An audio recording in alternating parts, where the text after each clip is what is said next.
Assalamualaikum warahmatullahi wabarakatuh. Pada kesempatan kali ini kita akan membahas tentang Pirate Sample Test. Jadi apa itu Pirate Sample Test?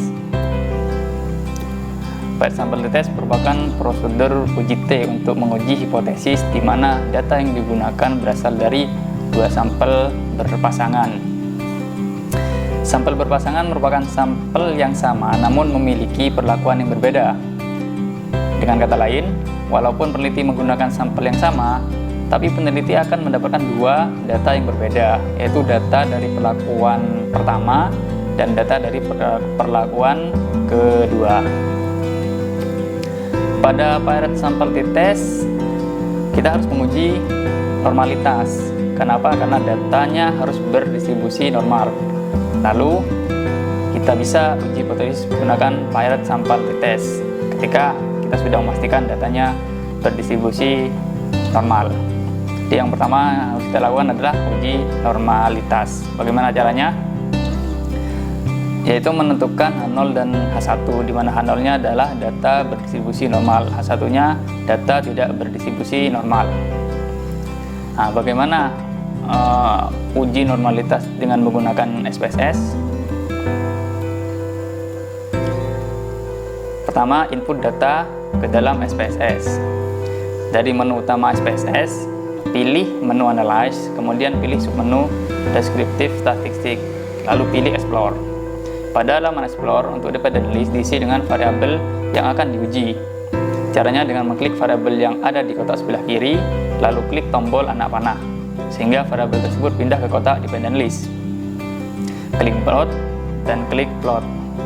Pada halaman Explore Plot, centang kolom normality plot with test. Ini untuk uji normalitas. Klik continue dan klik OK. Lalu kita lihat hasilnya. Jika nilai signifikansinya kurang daripada 0,05, maka H0-nya ditolak. Hal ini berarti data tidak berdistribusi normal. Dan jika nilai signifikansinya lebih besar daripada 0,05, maka H0-nya diterima. Hal ini berarti data berdistribusi normal. Nah, setelah kita memastikan datanya berdistribusi normal, maka kita bisa melanjutkan ke tahap selanjutnya, yaitu uji hipotesis dengan Pirate Sample Test. Bagaimana caranya? Kita harus menentukan H0 dan H1. H0-nya apa? Misal ya, tidak terdapat perbedaan hasil belajar siswa sebelum dan sesudah penerapan metode B. H1-nya terdapat perbedaan hasil belajar siswa sebelum dan sesudah penerapan metode B. Nah, bagaimana Pirate Sample Test ini menggunakan SPSS? Yang pertama, input data ke dalam SPSS. Dari menu utama SPSS, pilih menu Analyze, kemudian pilih submenu Compartment, lalu pilih Pirate Sample Test. Pada halaman Pirate Sample Test, pengisiannya sebagai berikut. Untuk variabel 1 dan 2 diisi dengan variabel pertama dan variabel kedua. Caranya dengan mengklik variabel tersebut, lalu klik tombol anak panah, sehingga variabel tersebut pindah ke kotak Pirate Variable. Klik Option.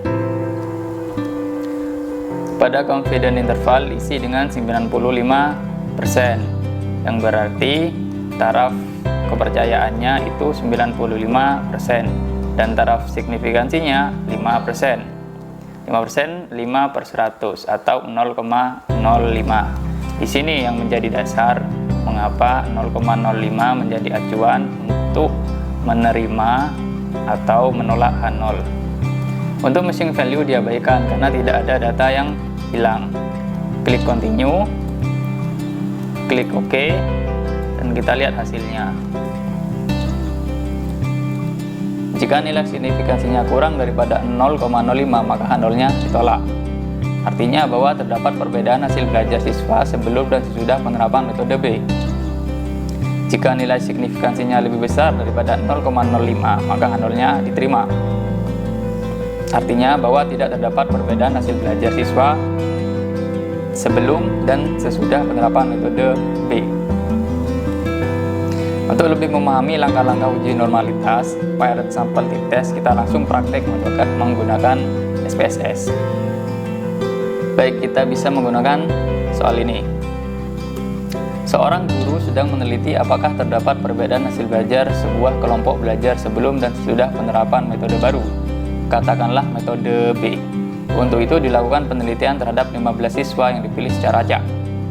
Sebelum penerapan metode B, setiap siswa diukur hasil belajarnya, atau kita sebut data pretest. Lalu setelah diterapkan metode B, siswa kembali diukur hasil belajarnya, atau kita sebut data post-test. Dari hasil pengukuran tersebut didapat hasil belajar siswa sebagai berikut. Ini data sebelum diterapkan metode B atau kita sebut pretest. Ini data sesudah diterapkan metode B atau kita sebut post-test. Kita copy datanya, lalu kita input ke SPSS.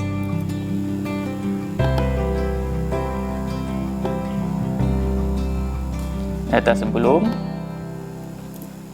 pretest, kita copy, kita buka SPSS-nya, kita buat variabel pretest. Nah, desimalnya kita nolkan, lalu kita copy di sini.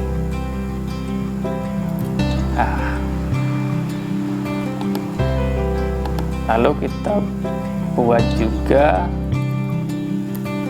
variabel post-test.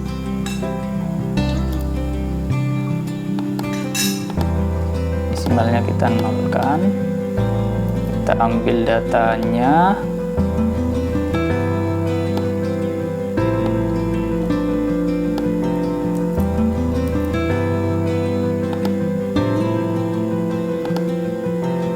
kita input dalam SPSS.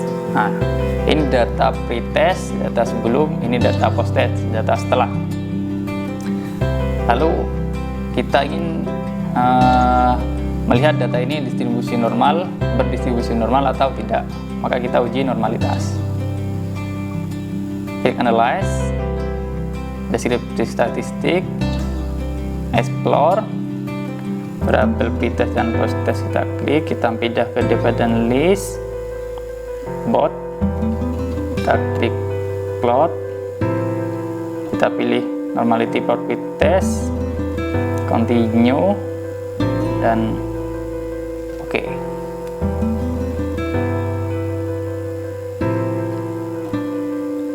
Itu kita lihat hasilnya. Ya, hasilnya ya. Jadi dari uji normalitas didapat untuk data pretest signifikansinya lebih daripada 0,05. Ini 0,305 ya. Data post-test lebih besar juga daripada 0,05 karena ini 0,497. Sehingga kita bisa menarik kesimpulan karena data pretest maupun post-test lebih besar daripada 0,05, maka A0-nya diterima, yang berarti data pretest dan post-test berdistribusi normal. Nah, karena sudah datanya berdistribusi normal, kita bisa melakukan uji hipotesis menggunakan Pirate Sample T-Test. Nah, dari data pretest dan post-test ini kita pilih analyze, yaitu pilih compare mean, pilih Pirate Sample T-Test. Oke. Variabel pretest kita pindah pada variabel 1. Post-test kita pindah ke variabel 2. Oke, setelah itu klik option sudah 95%, continue dan oke. Lalu kita lihat hasilnya.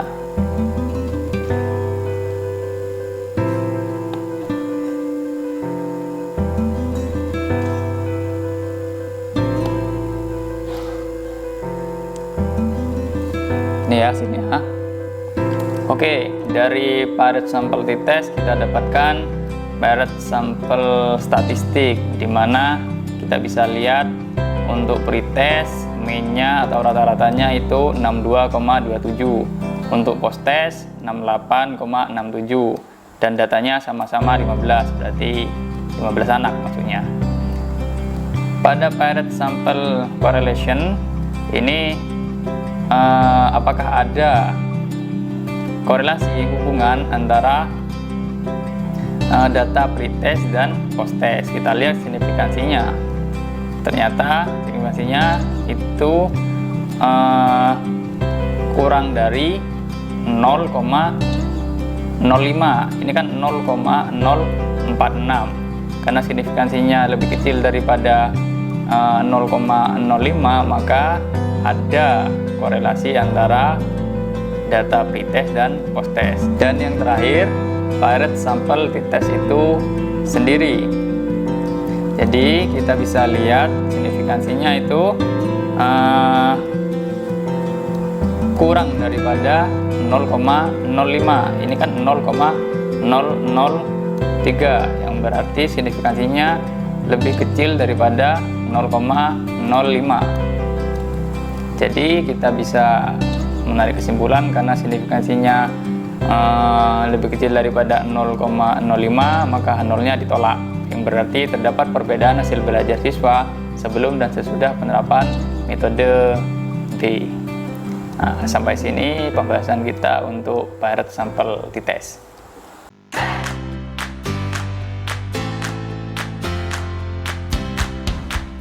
Bantu kami dengan like dan subscribe ya. Terima kasih.